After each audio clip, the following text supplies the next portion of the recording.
Chers compatriotes, je suis Marcel Ibama, coordonnateur de la campagne du président Albert Ondo Ossa dans la province du Haut-Ogooué.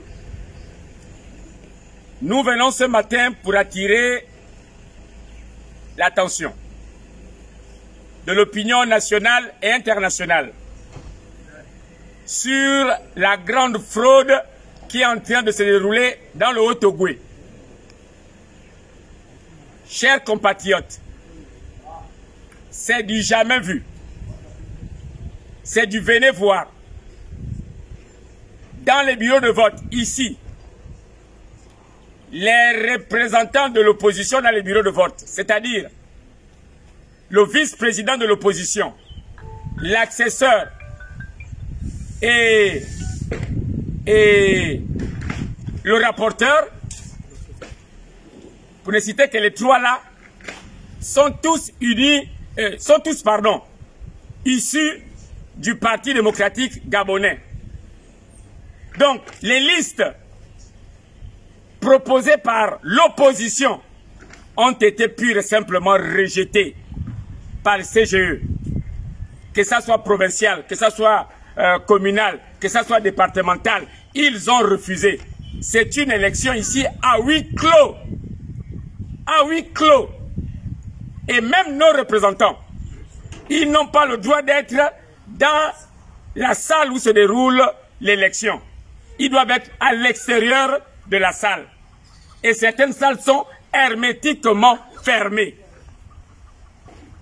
Alors, est-ce que nous avons là devant nous les conditions d'une élection transparente? Est-ce que nous avons devant nous là les conditions d'une élection au lendemain apaisée? Nous disons non. Le PDG se sentant perdant, se sentant battu, est aujourd'hui en train de monter une fraude à ciel ouvert. Et nous interpellons ici les hommes politiques du Haut-Ogooué, parce que nous savons que le gouverneur n'est pour rien. Le gouverneur a bien fait son travail. Mais ce sont la Légion étrangère, avec la complicité des profito-situationnistes autour d'Ali Bongo, qui sont à l'origine de cette élection bancale. Cette élection qui n'est élection que de non. Que de non. J'ai été candidat à l'élection derrière, il n'y a pas eu de problème à ce niveau-là. Les listes que nous avons proposées, nos représentants étaient vraiment nos représentants. Mais nos représentants d'aujourd'hui ne sont pas nos représentants. J'ai nos listes ici. Ils ont pris peut-être une personne ou deux personnes. Le reste, ce sont les pays. Et c'est sur toute l'étendue de la province du Haut-Ogooué. Signé du CGE. Ceux qui sont du CGE qui sont arrivés dans le Haut-Ogooué sont venus pour une seule mission. Faire élire Ali Bongo eux-mêmes. Voilà ce que je voulais dire ce matin. Nous sommes vraiment outrés par cette façon de faire. Autre chose, nous sommes retirés pourtant. L'opposition a demandé à tous ces députés de se retirer. Nous sommes tous retirés. Mais on retrouve encore nos bulletins partout dans les bureaux de vote. Et la consigne que le PDG donne, c'est que l'opposition s'est retirée. Donc il ne faut plus parler d'élection. Il ne reste pour l'élection que le PDG. Alors que nous avons notre candidat, le candidat des pauvres, le candidat de ceux qui souffrent, le candidat de ceux qui sont pressurisés dans ce pays, c'est-à-dire le professeur Albert Ondo Ossa. Voilà tout ce que c'est à dire. Et nous avons remarqué depuis ce matin la présence des corrupteurs dans certains bars qui prennent les cartes des électeurs moyennant l'argent. Mais nous, ce qui nous préoccupe, c'est nos vice-présidents, nos accesseurs et nos représentants. ils n'ont pas à être à l'extérieur des salles où se déroulent les bureaux de vote. Ils doivent être à l'intérieur. Donc, il faudrait que tout le monde le sache que ce qui est en train de se passer dans le Haut-Ogooué est une mascarade. Je suis l'ami Gampio, provincial des démocrates.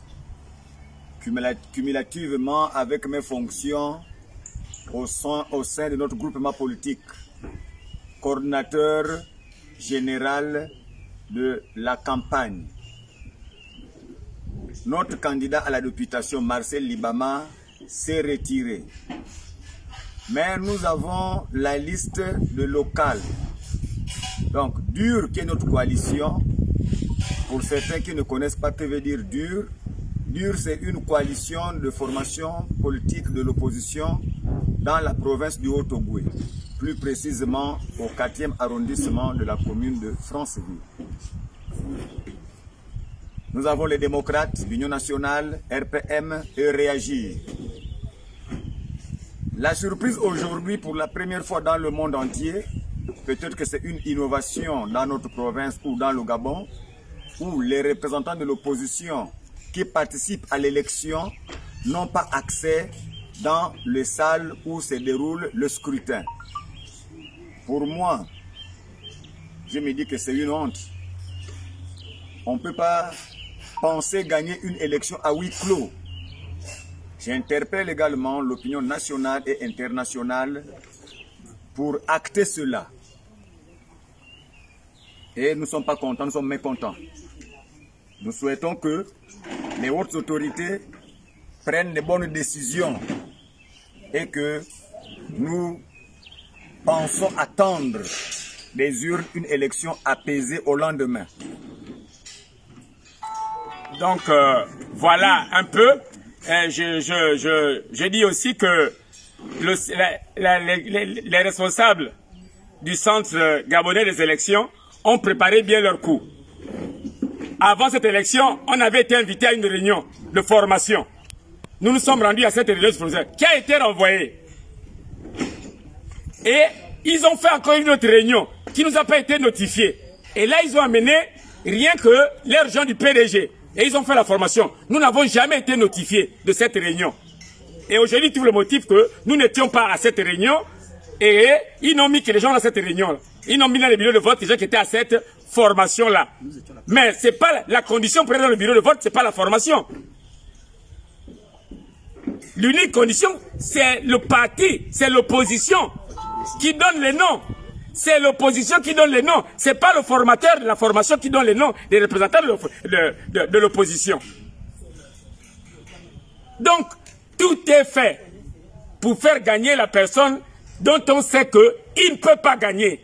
Tout le monde sait que Ali ne peut pas gagner. Même ici dans le Haut-Ogooué, il ne peut pas gagner.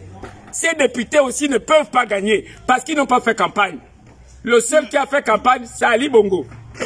Les députés autres, ils n'ont pas fait campagne parce que 99% des affiches, des banderoles ici dans le Haut-Ogooué ne sont qu'à l'effigie d'Ali Bongo. Il n'y a rien pour les députés et autres. Donc, c'est ce dernier-là qui sera battu aujourd'hui. Donc, nous invitons encore une fois les populations à être vigilants. Le seul bulletin qui vaut la peine d'être choisi et être mis dans l'urne, c'est le bulletin du professeur Albert Ondo Ossa. Je vous remercie.